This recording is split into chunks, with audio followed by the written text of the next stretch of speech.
Dr. Imran, a person who is being tortured by crucifixion and they imminently die within 6 hours of that action occurring, let's say by 3 hours in, what is going to be the state of that person medically? If he's truly a human, Robin, the data simply does not make sense. It's impossible from a medical perspective.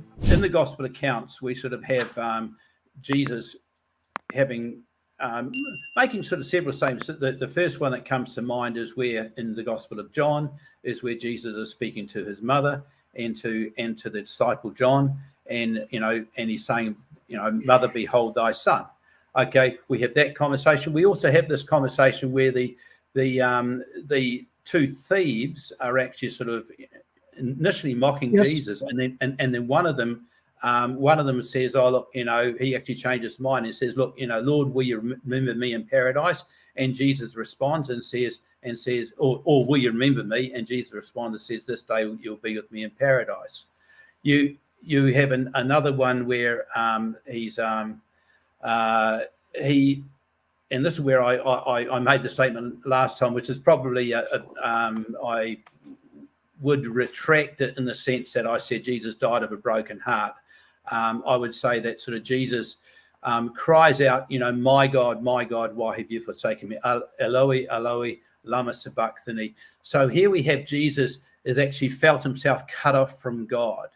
And I think when we look at that statement, that Jesus thought that God was going to rescue him on the cross. He was there going through this agony, and he always thought that Jesus was going to rescue him. But then it didn't actually happen. Then sorry, I was lost. I lost my thought. If I can just finish Ijaz, on that. Robert, I'm just asking you go back to a sentence because I lost my train of thought and I want to make sure I hear what you're saying. Can you repeat the last sentence? Yeah. So when Jesus cried out, "Eloi, Eloi, lama sabachthani," my God, why have you forsaken me? So it would appear that Jesus was expecting God to rescue him from the cross at that point in time.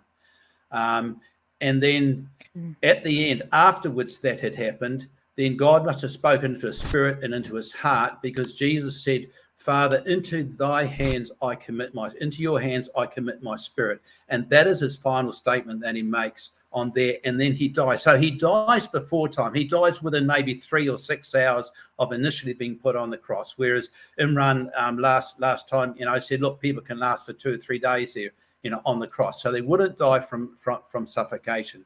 So Jesus could still make that exclamation.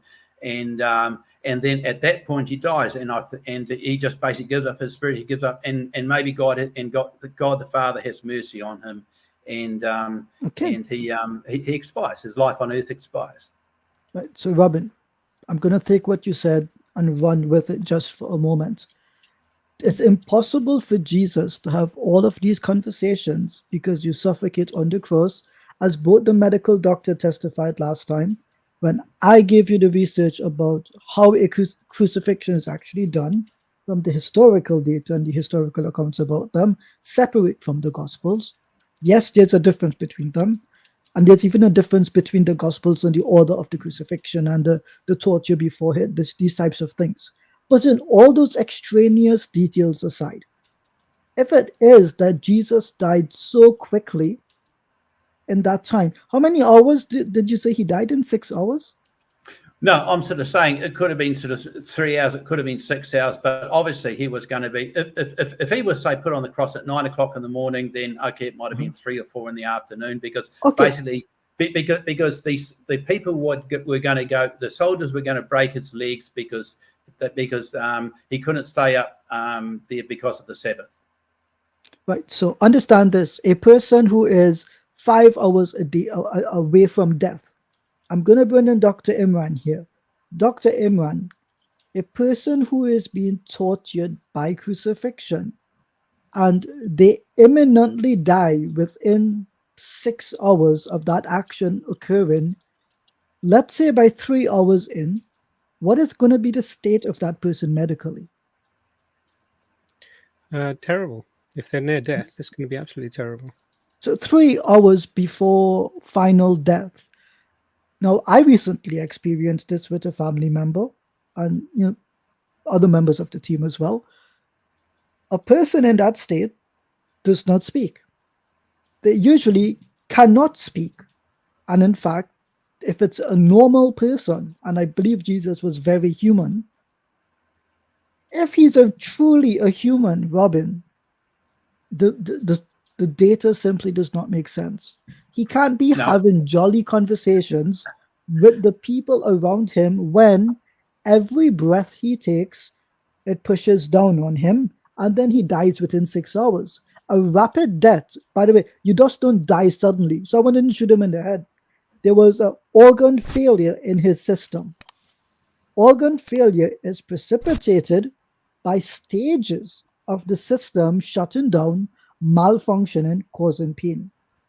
It's illogical and I think unreasonable to argue that Jesus could have these long conversations, calm and beautiful, with all these people around him, scream and shout loudly.